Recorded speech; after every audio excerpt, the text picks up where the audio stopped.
Welcome to VIP Canada Talk Show. I'm here at the Royal Canadian Legion, branch number 10 here in Toronto. I'm sitting here with a truly inspirational Canadian hero, TV host, author. You're also called Canada's most trustworthy contractor. Now, I'd like to welcome Mike Holmes. Thank you, Mike. Oh, why, thank you, Reginald. You know, you are an example of, what so many Canadians we inspire to be. We want to be that person that leaves a positive mark in the world. And one way you're doing it is you're doing it through the Holmes Foundation. Can you talk a little bit about that? When I first started the show, I realized, okay, you know what, I don't want to be on TV. This is just, to me, it's about making it right. How I could educate the viewers out there, how I could help people in trouble, and at the same time educate who's watching, how not to fall into this trap. I realized that we need to do something about the trades. How can we make it easier to get in the trades?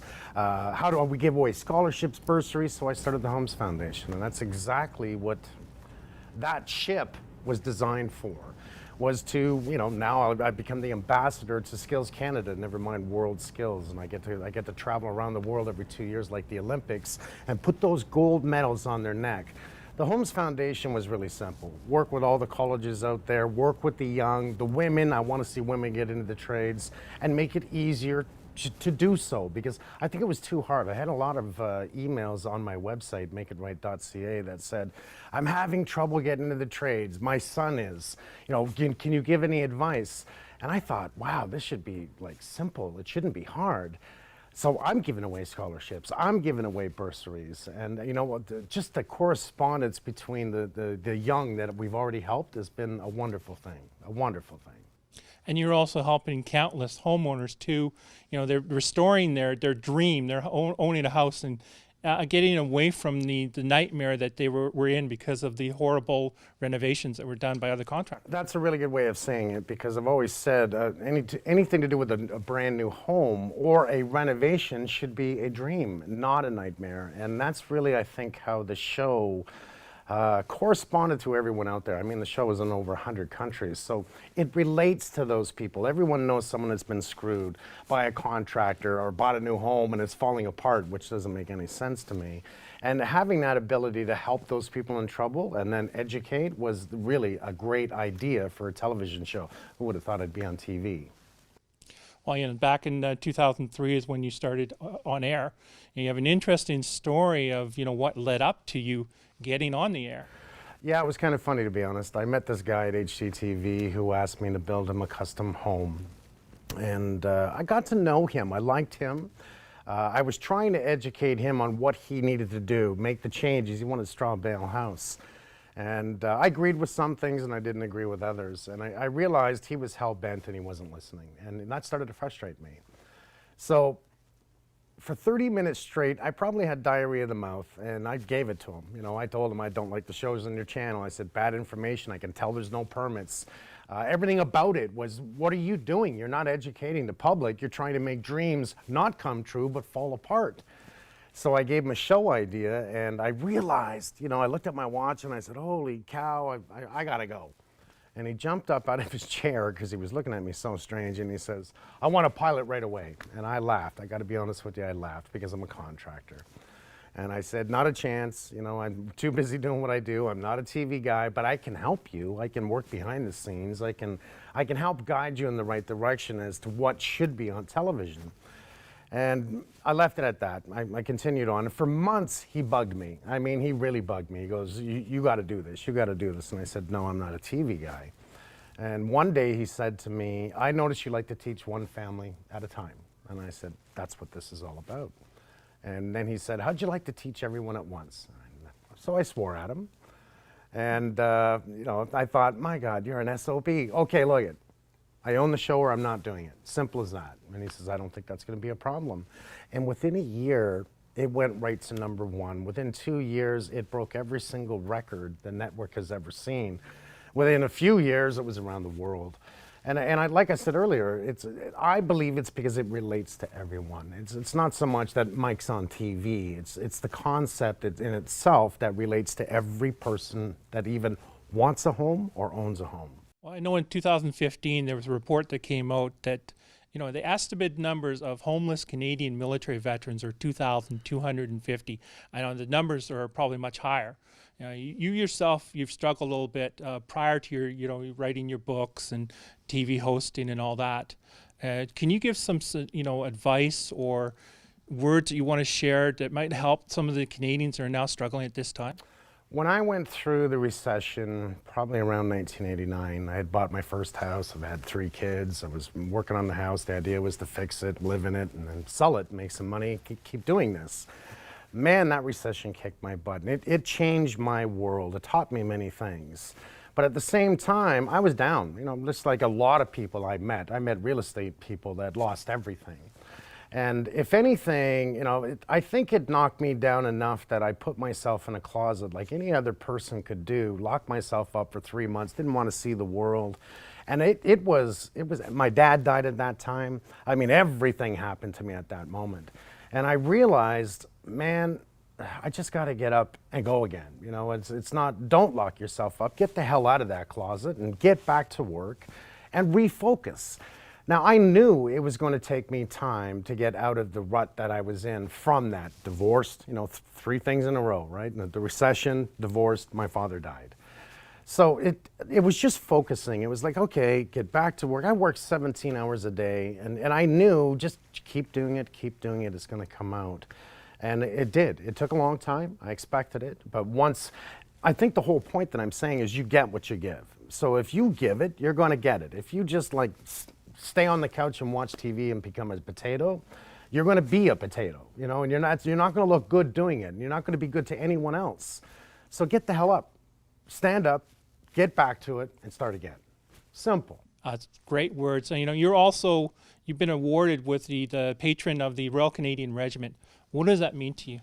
You know, when they asked me to do that, will you be the patron for the Royal Canadian Regiment? I said, hell yes. You know, it's like representing, you know, our people that care and go fight in Afghanistan. Where did you go? I served over in Iran in 1988. So you went to Iran. I mean, we need to respect these people. Again, you know, guys like you are the ones that care and want to do something for the country and for yourself. So I thought when they asked me, yes, I'll be part of this and I'll do everything. I mean, I had the wonderful opportunity of going to England, and literally, you know, I was in Buckingham Palace. I walked around, of course, thinking, boy, I could probably fix this place, but it looked spectacular. It hadn't been touched probably in 50, 60 years is my guess. And I could tell by looking at the trim and all the wallpaper, but you could see that this place was cleaned every single day. I met Prince Philip, and what a wonderful guy. I mean, you got Prince Philip, and then there's someone else, and I'm sorry I forget his name, or he may have changed his position. And then there's me and Judith Irving. You know, it's in that order for the Royal Canadian Regiment. And it was exciting. And why it was exciting wasn't because I was in Buckingham Palace, or, you know, the Queen was just in the other room, or meeting Prince Philip. It was more about why I was there. It was representing, and I was really, really proud of that, to be there for you, to be there for everyone else. And I would like to see a little bit of help handed out to those 2,300 or more that are homeless, because that doesn't make any sense to me whatsoever. This is Canada, man. You know, we help other countries. We should be helping ourselves. As a matter of fact, we're helping other countries come here. You know, let's help the ones that are here. 25,000 so far from Syria. Yeah, which I'm not against. I think this is a good thing. I really do. But don't forget about the guys that are here. You've been awarded the Queen's Jubilee Medal, too.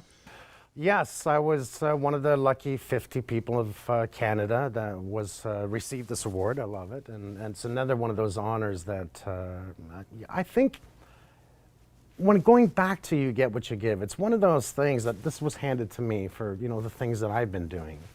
And I forget about it, because over the years, you know, I've done this, I've done that, and you know, I look out these eyes, I don't look at them. So when you start to be recognized, just that little pat on the back saying, man, you're doing a good job and thank you for doing it. It's something that reminds me of why I do what I do, why I care. Because I got to tell you, every once in a while, and for many years ago, I would say, what the hell am I doing? Why am I doing this? I'm spending my own money helping people in trouble, and I'm not seeing much of a change. And then I'd meet someone on the street who just stopped me, shake my hand and say, thank you for what you do, for making a television show that's unlike any other television show, but beyond that, for helping people. And that's a reminder to keep doing what I do, because then it's recognition that it's not just about, hey, you know, you did a great job, but it's recognition in what I believe of making a difference. So it actually feels good to have those little things happen every once in a while. Yeah, you're in the middle of reorganizing your website too. I know not only do you have show your 5 books that you've written on there, there's some of the workwear that you have on there, showing that some of the bursaries you handed out, and so much more. Oh, you could go on my website probably for days. There's, for years we have been building this, but it was more Homes Approved Homes and Mike Holmes inspections and homes communities. Now, why would I do that? Because, you know, people are thinking, oh, he's doing it to make money. And that's not why I'm doing it. I mean, Mike Holmes Inspections was started to oversee Homes Approved Homes and homes communities. Now, what is that? Homes Approved Homes is really simple. I find the best builders across the country. These guys care, right? I want to find them. They can't find me. I go to them. Then we create a relationship. Look, why don't we work together? You know, you guys are already doing good, so why can't I help you with using better products? So that now, environmentally friendly, it's not just about the environment, but it's friendly to you and your family living inside your home, because you don't see what's in the air. I'm about a healthy home, is what I'm about. All mold-resistant products, low VOCs. I can go on and talk about products that are Homes Approved products. But the benefit of having this relationship with a great builder is that I recognize they're a good builder, and I'm telling you that. At the same time, they're using my practices, I'm working with them, and Mike Holmes Inspections is documenting the build. So they're verifying that the build is done to at least minimum code. In my case, it's going to be above that. And you're getting that documented package. Now, what builder in the country is doing that? There is no builder doing that. I want to see a third-party inspection that says, yes, this was done right and with these products. Now, if you think of resale purpose, I mean, that home now, because it's a Homes Approved home, here's the documented package, here's the products that were being used. You can sell that home easily in comparison to the piece of crap that we're seeing built every day. Remember, it's about building a home that looks good. That's what we're doing today. It isn't good, but it looks good. That's not the way we should be building. We cared more years ago than we do right now. Now it's a boom. Build the houses, sell the houses, make money. That's what's happening. Looking back over everything, you know, the TV shows, the books, and everything else that you've done, what is the main message that you want to leave with people? I think it's simple. I trademark make it right. I trademark do it right the first time. I trademark buy it right. I mean, I'm looking at, everything is about doing it right, right? It's that simple. You make a mistake, make it right. Care about what you do. One thing my father taught me, and he was very strong, you know, he'd be like, Mike, if you're going to do it right the first time. And he was like that. And if anything he taught me is you're only as good as your word. You know, your word follows you through life. If you're a bad dude and you take advantage of people, everyone's going to know that. And that totally makes sense. It's not that you have to overachieve. It's not that at all. It's just do things right. And if you do them right, you benefit from it. An example is buying a house right? If you don't know how to buy a house, you should find out. Because then when you buy the house right, it benefits you. Same example. Well, thank you so much for your time there, Mike. It was My pleasure. Pleasure talking to you. My pleasure.